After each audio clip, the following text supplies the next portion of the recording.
¿Cómo estás? Te saluda tu amigo Mauricio Pérez. Muchas gracias por acompañarme en una emisión más de tu programa Pasión por el Evangelio. Este programa en el que semana a semana hacemos un análisis bíblico del Evangelio que leemos en la Santa Misa. En esta ocasión, para celebrar el domingo 21º del tiempo ordinario, es muy común que en las homilías de este domingo los sacerdotes se centren en hacernos reflexionar sobre esta pregunta con la que Jesús interpela a los apóstoles. Primero, ¿quién dice la gente que es el Hijo del Hombre? Pero también, ¿quién dicen ustedes que soy yo? Pero en este programa Pasión por el Evangelio no vamos a enfocarnos en ese tema, más de carácter espiritual, sino que vamos a enfocarnos, como siempre, en el análisis bíblico del texto, porque nos interesa mucho el aspecto teológico de esta perícopa en particular, porque es una de las perícopas más importantes para la vida de fe de la Iglesia, porque siendo la perícopa que toca precisamente el tema del primado de Pedro, esta es la perícopa que justifica el papado.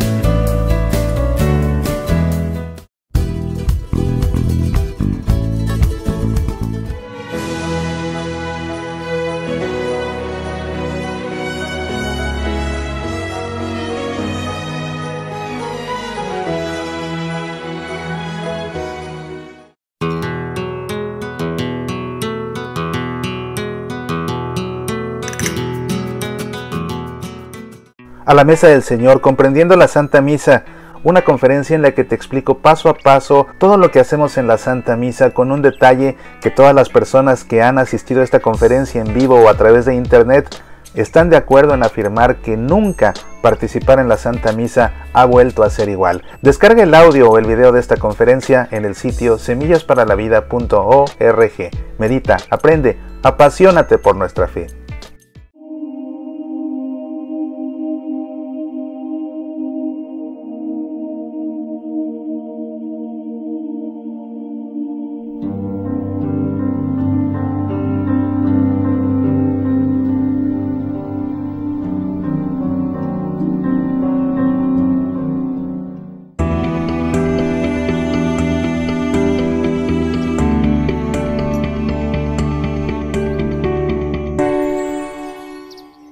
Vamos, como siempre, a hacer primero la lectura del texto del Evangelio para proceder a realizar nuestro análisis bíblico y posteriormente, como siempre, concluiremos con un ejercicio de oración.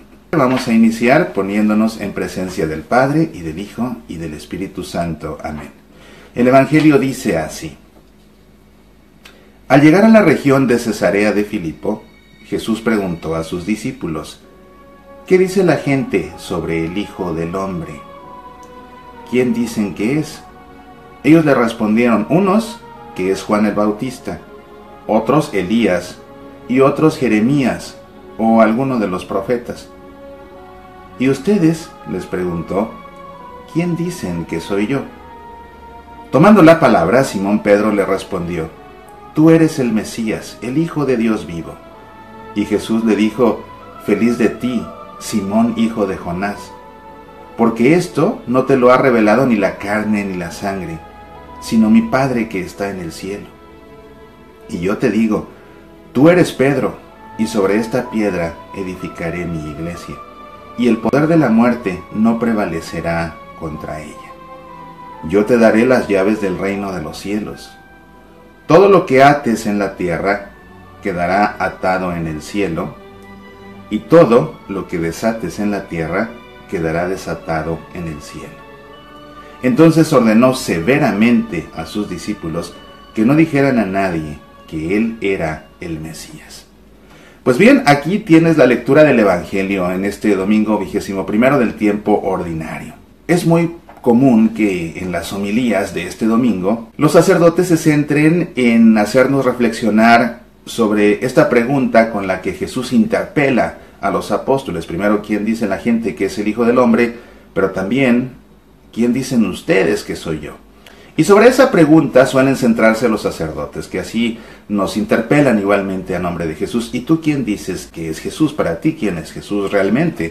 Una pregunta muy profunda sobre la cual vale escudriñar nuestro corazón y hacer un ejercicio de honestidad para realmente dar la respuesta al Señor a nivel personal. Pero en este programa Pasión por el Evangelio no vamos a enfocarnos en ese tema, más de carácter espiritual, sino que vamos a enfocarnos, como siempre, en el análisis bíblico del texto, porque nos interesa mucho el aspecto teológico de esta perícopa en particular, porque es una de las perícopas más importantes para la vida de fe de la Iglesia, porque siendo la perícopa que toca precisamente el tema del primado de Pedro, esta es la perícopa que justifica el papado, y de ahí que para nosotros como católicos resulte esta perícopa de capital importancia. Así que procedamos a hacer nuestro análisis bíblico. Y vámonos paso a paso, como es costumbre. Primeramente hay que ubicar la perícopa en su contexto. Su contexto inmediato está formado por la perícopa anterior y la perícopa posterior.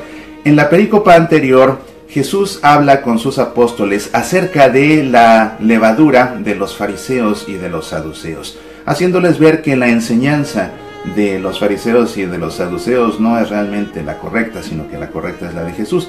La perícopa posterior consiste en el primer anuncio de la pasión y de la resurrección. Porque después de este diálogo con el que Jesús concluye esta perícopa platicando con Pedro acerca de el sentido con el que Pedro ve a Jesús y la gran fe que tiene en Jesús, y después de darle las llaves del reino, posteriormente lo que hará Jesús será confrontarlos con el primer anuncio de que Jesús, de que el Hijo del Hombre va a morir, pero que después de la muerte va a resucitar, cosa que sacude profundamente a los apóstoles, sobre todo a Pedro, pero eso será un tema para otra ocasión. Ahora tenemos que centrarnos en esta perícopa de la profesión de fe y del primado de Pedro. Y bueno, el siguiente paso, como siempre, es ubicar el texto en su contexto amplio. El contexto amplio sigue siendo esta quinta sección del Evangelio según San Mateo, que hemos venido leyendo en diferentes ocasiones, ya en las semanas recientes. Esta quinta sección del Evangelio según San Mateo, que se ocupa de desarrollar el tema de la Iglesia y de las primicias del reino de los cielos. Así que bueno, ahora vamos a proceder a realizar el análisis. Vamos, como siempre, a desmenuzar esta perícopa versículo por versículo para ver qué podemos aprender. Vamos a comenzar desde el principio. Al llegar a la región de Cesarea de Filipo, Jesús preguntó a sus discípulos: ¿qué dice la gente sobre el Hijo del Hombre? No sé por qué siempre me imagino yo esta escena teniendo lugar de noche, como alrededor de una fogata. No sé si en alguna película así lo vi y me quedó esa impresión, pero siempre me lo imagino de noche, no necesariamente debió ser así. Quizás porque la noche sugiere la intimidad, ¿verdad? Y más si están rodeados en torno a una hoguera, pues como que eso propicia la intimidad para este tipo de diálogos más íntimos entre Jesús y sus apóstoles, aunque la verdad es que, bueno, pudo bien ser de día, ¿verdad? No hay ningún motivo para pensar realmente que haya sido de noche, aunque suena más romántico. Pero lo que interesa aquí es esta pregunta con la que Jesús arranca este diálogo. ¿Quién dice la gente sobre el Hijo del Hombre? Este Hijo del Hombre, este término Hijo del Hombre, si vemos el Evangelio original de San Mateo en griego, ion tu anthropon, es la traducción del término que aparece en el Apocalipsis del profeta Daniel, que es muy simbólico. Este término, Hijo del Hombre, es el término que usa Jesús para referirse a sí mismo. Él se refiere a sí mismo como Hijo del Hombre. Es un término, Hijo del Hombre, que en los evangelios, entre los 4, lo encontramos en 66 ocasiones. En el resto del Nuevo Testamento aparece muy pocas veces. Aparece una vez, por ejemplo, en los Hechos de los Apóstoles, y aparece 3 veces en el libro del Apocalipsis, cosa interesante porque siendo un término apocalíptico, quizás uno esperaría que en el libro del Apocalipsis fuera mencionado en más ocasiones. Este término, que como te digo está tomado del Apocalipsis del profeta Daniel, es profundamente simbólico porque cuando el profeta Daniel empleó este término en su Apocalipsis, Bar Enash, Hijo del Hombre precisamente, este término Bar Enash se refiere a aquel que tiene, pon atención, se refiere a aquel que tiene los atributos de Adán antes de haber cometido el pecado original. Este Hijo del Hombre, este Bar Enash, este ius tu anthropon, es aquel que tiene los atributos del hombre creado por Dios antes de que Adán cometiera el pecado original. Es decir, que era un hombre puro y un hombre inmortal. Porque acuérdate que la muerte fue la consecuencia del pecado original. Entonces, cuando Jesús se atribuye a sí mismo este término, Barenash, sí está, por supuesto, haciendo referencia a ese término usado por primera vez por el profeta Daniel en su Apocalipsis, pero precisamente lo que quiere dar a Jesús a entender es eso. Yo soy el que tiene esos atributos de los que habló el profeta Daniel, como los que tenía Adán antes del pecado original. Es decir, yo soy el hombre puro, yo soy el inmortal. Yo soy aquel del que habló el profeta Daniel. Y esto termina por ser un título mesiánico. Entonces, cuando Jesús se refiere a sí mismo como el Hijo del Hombre, se está atribuyendo un título mesiánico. Es una manera de Jesús de decir, yo soy el Mesías. Es la importancia de esto. Y creo que valía la pena ahondar en este concepto porque es algo que la gente suele preguntar muy a menudo. ¿Qué significa Hijo del Hombre? Porque Jesús dice que es el Hijo del Hombre y no el Hijo de Dios. Bueno, ya tienes ese concepto. Jesús es así el nuevo Adán. Jesús viene a componer lo que Adán descompuso con su pecado. Y para poder componer lo que Adán descompuso, tiene que venir como ese hombre perfecto. ¿Y cuál es el hombre perfecto? El hombre que Dios creó, que él por su pecado y por su soberbia cayó en esa imperfección que lo condujo a la muerte. Después la primera pregunta, ¿quién dicen que es? ¿Quién dicen que es el Hijo del Hombre? Ellos le respondieron, unos dicen que es Juan el Bautista. A estas alturas Juan el Bautista ya estaba muerto, ya lo había mandado decapitar Herodes. De modo que algunas personas pensaban que Jesús era Juan el Bautista que había resucitado de la muerte. Otros Elías y otros Jeremías o alguno de los profetas. Es muy interesante que la gente de ese tiempo de Jesús, después de verlo predicar, lo empiecen a reconocer como un profeta. Porque en el pueblo de Dios, el último profeta que había sido reconocido como tal, había sido Malaquías. Y Malaquías profetizaba 450 años aproximadamente antes del nacimiento de Jesús. De modo que por 5 siglos había habido varios falsos profetas, pero no había nadie lo suficientemente digno como para que el pueblo de Dios lo considerara un profeta. Y 5 siglos después, cuando la gente comienza a escuchar a Jesús, comienza a reconocerlo justamente como un profeta. Algo muy significativo. Por supuesto, Juan el Bautista había sido también un profeta. Sin embargo, él mismo decía, es que yo no soy ese profeta, profeta con P mayúscula que el pueblo está esperando. Yo soy solamente su precursor en todo caso. Y en efecto, Juan el Bautista es solamente un precursor, pero después llega Jesús, que es el profeta por excelencia. ¿Por qué? Porque el profeta es aquel que habla en nombre de Dios. Eso es lo que significa profetizar, hablar en nombre de. Entonces el profeta es el que hablaba en nombre de Dios, y en el caso de Jesús no solamente habla en nombre de Dios, sino que Jesús es la palabra de Dios misma, es el Logos. Entonces, siendo él mismo la palabra de Dios, pues es el profeta por excelencia. Y después viene la interpelación hacia los discípulos directamente. Y ustedes, les preguntó, ¿quién dicen que soy? Tomando la palabra, Simón Pedro respondió, tú eres el Mesías, el Hijo de Dios vivo, dice. Aquí, fíjate, hay un detalle muy interesante, porque la primera parte de esta respuesta de Pedro, tú eres el Mesías, esa respuesta aparece también en el Evangelio según San Lucas y en el Evangelio según San Marcos. Esta perícopa la encuentras en los 3 evangelios sinópticos, pero está un poquito más desarrollada en el Evangelio según San Mateo y sobre todo está un poquito más desarrollada a nivel teológico. Según Marcos y Lucas, la respuesta de Pedro fue, Simón Pedro respondió, tú eres el Mesías. En el caso del Evangelio según San Mateo, agrega, el Hijo de Dios vivo. Esto es muy interesante, ¿verdad? Porque no solamente está reconociendo Pedro a Jesús como el Mesías, sino que aparte lo está reconociendo tal cual, como el Hijo de Dios. Y reconocer a Jesús como el Hijo de Dios, y le dice, eres el Hijo de Dios vivo, es reconocer a Jesús como Dios mismo. Tú eres Dios, es lo que le está diciendo Pedro. Esa afirmación de la fe de Pedro, que reconoce a Jesús como Hijo de Dios, solamente es mencionada por Mateo. ¿Por qué los otros dos no lo mencionan? Bueno, pues Mateo era apóstol, ¿no? Entonces debe haber estado el presente en esta ocasión. Tú eres el Mesías, el Hijo de Dios vivo. Y Jesús le dijo: feliz de ti, Simón, hijo de Jonás.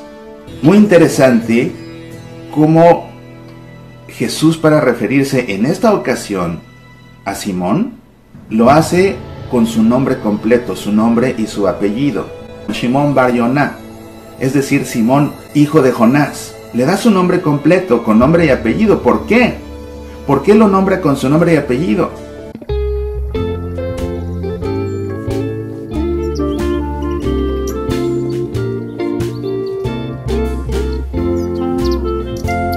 Si estás viendo Pasión por el Evangelio es porque te interesa estudiar a fondo la Sagrada Escritura. Es la razón por la que te invito a que descargues el video de mi conferencia Métodos de Interpretación Bíblica en la Iglesia Católica. En esta conferencia damos un recorrido por diferentes métodos de exégesis bíblica empleados en la Iglesia Católica, tales como el método histórico crítico, la influencia de los textos, la lectura canónica, el análisis semiótico, el análisis narrativo, el análisis psicológico, el análisis retórico y otros más. Esta conferencia resulta imprescindible para seminaristas, sacerdotes, lectores de la Santa Misa, coordinadores de círculos bíblicos, catequistas y todo católico interesado en el estudio de la Sagrada Escritura. Descarga el video en semillasparalavida.org. Medita, aprende, apasionate por nuestra fe.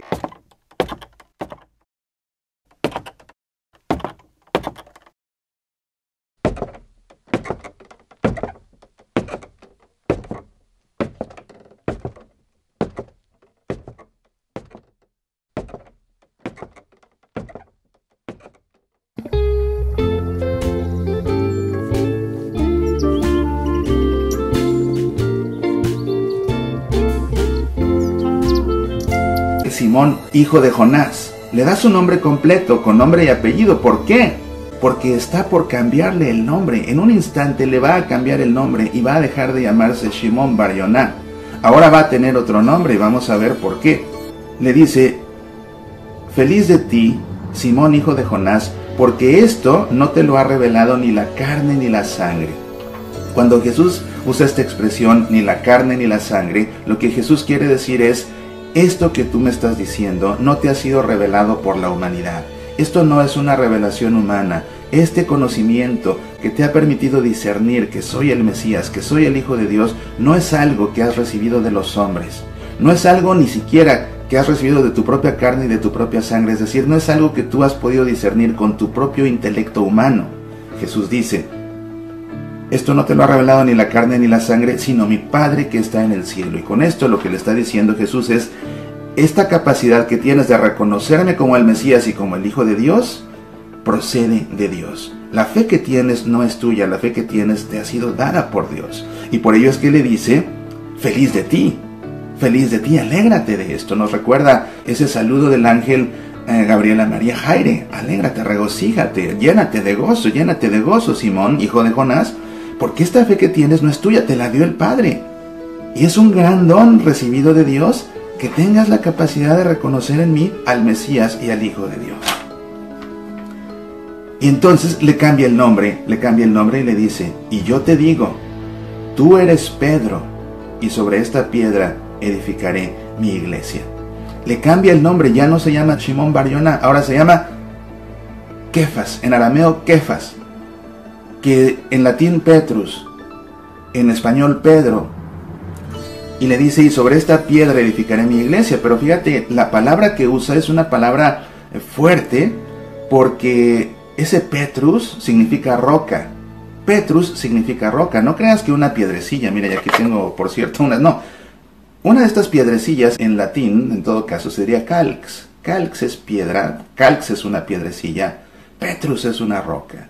Y el nombre que Jesús le da a Pedro es ese Petrus. Y ese Petrus traduce ese Kefas en arameo. Entonces, es una roca. ¿Y por qué es importante que sea una roca? Porque es una roca grande, es una roca pesada, es una roca sólida. Es una roca sobre la cual Jesús va a edificar su iglesia. Y esa iglesia, esa eclesía, es una asamblea. Ese término de la asamblea se usaba en el Antiguo Testamento para referirse al pueblo de Dios reunido en comunidad, sobre todo cuando se encontraban en el desierto. Y cuando Jesús dice: sobre esta piedra, es decir, sobre ti, edificaré mi iglesia, Jesús está marcando una separación entre esa asamblea del pueblo de Dios del Antiguo Testamento y la nueva asamblea del pueblo de Dios, que es la suya propia, que construirá precisamente sobre Pedro, y es una iglesia a la cual pertenecemos tú y yo por estar bautizados.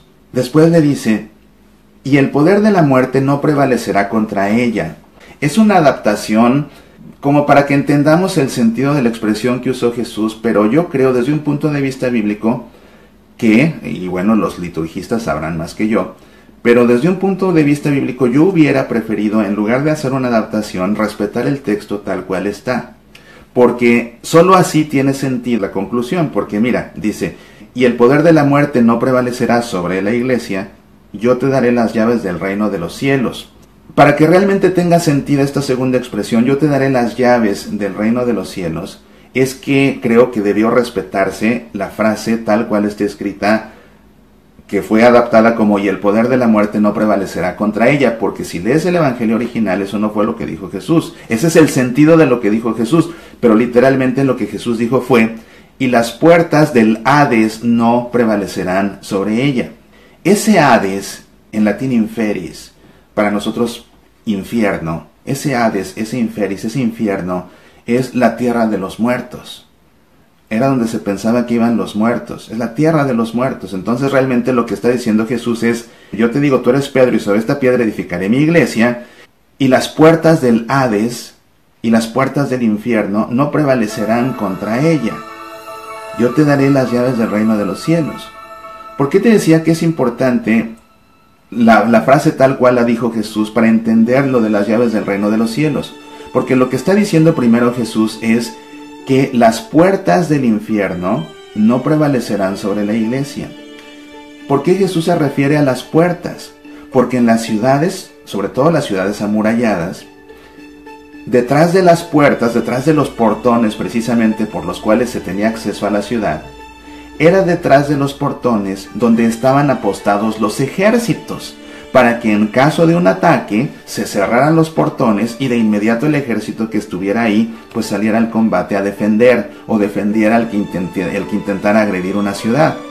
De modo que referirse a las puertas del Hades, y dice, las puertas del Hades, las puertas del infierno no prevalecerán sobre la iglesia, a lo que se refiere Jesús es a esas fuerzas del mal, a esas fuerzas del maligno, a esas fuerzas del infierno, a esos ejércitos del infierno que están apostados en la puerta, no van a prevalecer contra la iglesia. Y es entonces que cobra sentido lo que le dice ahora Pedro, porque primero le dice las puertas con sus fuerzas, con sus potencias que se encuentran detrás, con sus ejércitos que se encuentran detrás de esas puertas del infierno, no prevalecerán sobre la iglesia, pero a ti, Pedro, te daré las llaves de la puerta de los cielos, del reino de los cielos. Dice, yo te daré las llaves del reino de los cielos. Lógicamente las llaves son para abrir una puerta, ¿ves? Entonces así Jesús contrasta las puertas del Hades con las puertas del reino de los cielos. Y así las potencias que se encuentran. Fíjate, esto es muy interesante, porque esos ejércitos apostados detrás de las puertas del Hades no van a poder penetrar la puerta del reino de los cielos. ¿Quién es el portero del reino de los cielos? ¿Quién tiene las llaves para abrir y cerrar las puertas del reino de los cielos? Es Pedro. O sea, Pedro solo, como mayordomo del reino de los cielos, el mayordomo, por definición, el mayordomo es el que tiene las llaves de una casa. Al darle las llaves a Pedro, Pedro se convierte en el mayordomo. Pon atención a la primera lectura, porque el tema de la primera lectura precisamente nos habla de un mayordomo. Entonces Pedro se vuelve así en el mayordomo del reino de los cielos, es el que tiene la llave para abrir y cerrar la puerta del reino de los cielos, y él como mayordomo va a estar custodiando esas puertas, y Jesús le promete que las potencias de las puertas del infierno no prevalecerán sobre la iglesia. Fíjate el tamaño del poder que le está dando Jesús a Pedro. El tamaño del poder que le está dando Jesús a Pedro. Y le dice, todo lo que ates en la tierra quedará atado en el cielo, y todo lo que desates en la tierra quedará desatado en el cielo. Y creo que vale la pena explicar esta atadura y esta desatadura, porque lo más probable es que tú te la imagines al revés de lo que realmente significa. ¿Por qué? Porque, bueno, esta expresión atar y desatar era una expresión técnica que usaban los rabinos, de ahí es de donde la saca Jesús. Originalmente tenía un sentido y con el tiempo adquirió otro. Originalmente, cuando los rabinos hablaban de atar y de desatar, se referían a la excomunión. Cuando una persona quedaba atada y no la amarraban, era una metáfora para referirse a que Cuando una persona quedaba atada, estaba excomulgada. Cuando quedaba desatada, era absuelta de la excomunión. Fue el sentido original con el que los rabinos usaban esta expresión.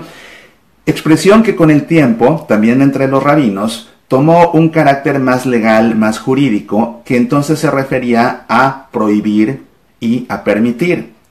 Entonces, lo prohibido es lo que se ata. Una vez que se ata algo, era la forma de decir ha quedado prohibido. Cuando algo se desata, eso quiere decir ha quedado permitido. Y probablemente tú lo entendías al revés. Atar significa permitir, desatar significa prohibir. Es al revés. Atar significa prohibir y desatar significa permitir.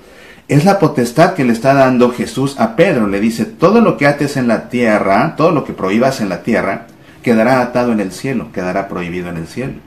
Todo lo que desates en la tierra, todo lo que permitas en la tierra, quedará desatado en el cielo, quedará permitido en el cielo. Esta potestad se le está dando a Pedro.